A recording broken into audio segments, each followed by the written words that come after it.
तर नमस्कार मंडळी, मी विदर्भाची शेतकरी कन्या तुमचं मनापासून स्वागत करते। पण आज इतका असा दुःखद असा व्हिडिओ आहे बघा। तर आता मी जास्त बोलणारच नाही, मी सरळ मुद्द्यावर येईल। तर मराठवाड्यात तर आपली ढगफुटी झाली, खूप नुकसान झालं आपल्या शेतकऱ्यांचं। त्यांचं दुःख बघावं तर डोळ्यातून अश्रू येईल एवढं कठीण त्यांचं सगळं होऊन बसलेलं आहे आपल्या मराठवाड्यातील शेतकऱ्यांचं। आणि राहिली गोष्ट आमची महाराष्ट्र म्हणजे विदर्भातील शेतकऱ्यांची गोष्ट सांगते, तर आमची ही परिस्थिती अशी खूप चांगली नाही आहे। तर बघा, आता हे शेत दिसतंय तुम्हाला आमचं, बघा पीक कोणतं आहे हे तरी तुम्हाला ओळखू येत आहे का सांगा? हां, दिसत आहे ना तुम्हाला? हे बघा, हे बघा, बघा पाणी बघा कसं साचलेलं आहे, बघा हे पाणी बघा। आणि हे आपली मिरची लावलेली आहे, तर मिरची लावलेली आहे, मिरचीचं रोप लावलेलं आहे आणि मिरचीच्या रोपाच्या भोवताल बघा किती पाणी साचलेलं आहे। आणि तुम्ही सांगा, अशा परिस्थितीमध्ये आमच्या शेतकऱ्यांनी काय करायचं? बोलायला शब्द नाही आहे माझ्याकडे। तर बघा आता आपलं शेत किती असं पूर्ण पाण्यानं असं भरलेलं आहे। तर मला एकच म्हणायचं आहे, कारण म्हणजे कसं आहे माहिती आहे का, आमचा शेतकरी हा खूप मजबूत आहे, पण या निसर्गाच्या प्रकोपामुळे शेतकरी हा डगमगला आहे। बघा, एकतर सर्वात पहिले मालाला भाव नाही। आजपर्यंत मालाला भाव नाही। 10 वर्षापूर्वी जो भाव होता तोच आजही भाव आहे। 10 वर्षापूर्वी 10,000 कापसाला भाव होता, आज 7,000-7,500 रुपये भाव आहे कापसाला। आणि तेवढंही असून ते डोक्याला टेन्शन वेगळंच होतं। तर ही ढगफुटी झाली आणि हे बघा हे असं झालं। आत्ताही सारखा पाऊस सुरू आहे। आता आम्ही पावसात आलो, रेनकोट घालून आलो, शेतामध्ये रेनकोट घालून आलो, कारण आपलं दुःख मला तुम्हाला दाखवायचं होतं। आपल्या शेतकऱ्यावर किती दुःख आलं आहे, किती यातना होत असेल या शेतकऱ्याच्या, कारण डोळ्यासमोर तोंडाशी आलेला घास हा हिसकावून घेण्यात आलेला आहे कशा ना कशा प्रकारे।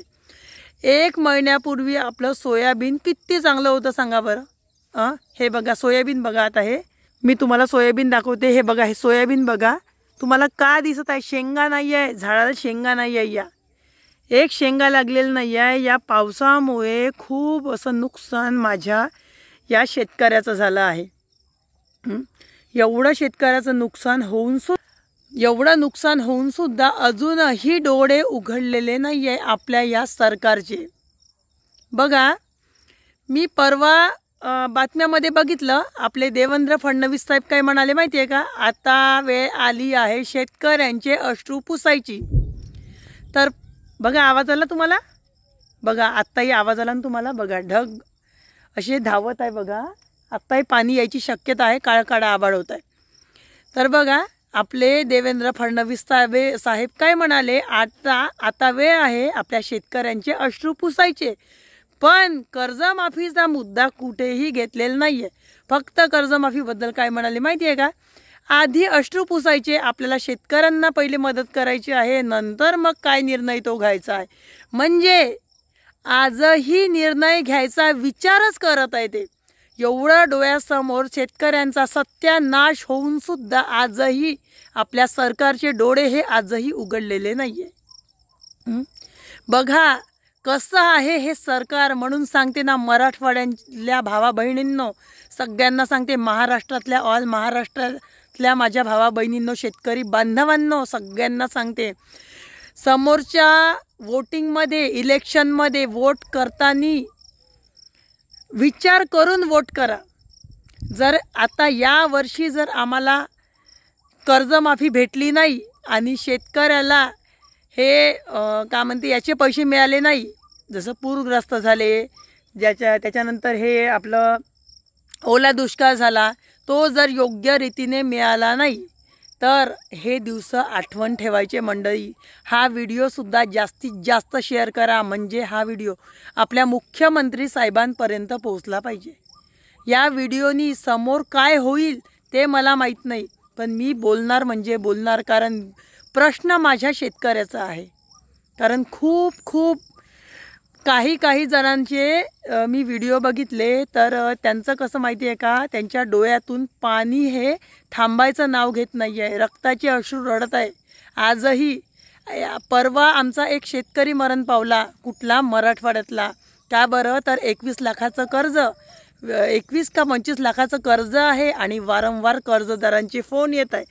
आणि सरकार, त्यांनी काय विचार केला होता की सरकारने जर कर्ज माफ केलं तर ते परत कर्ज उचलायचं आणि थोडी शेती वाढवून, शेती करून उत्पन्न झाल्यावर ते पैसे द्यायचे. आणि आता इकडून तिकडून शेती केली तर हे असं पीक झालं त्यांचं. याच्यापेक्षा भयानक पीक झालं. हे तर आमचं गेलं मातीतच. आता हे बघा, हे मिरचीचं रोप तर काही खरं नाही. पण हे एवढं मातीत जाऊनसुद्धा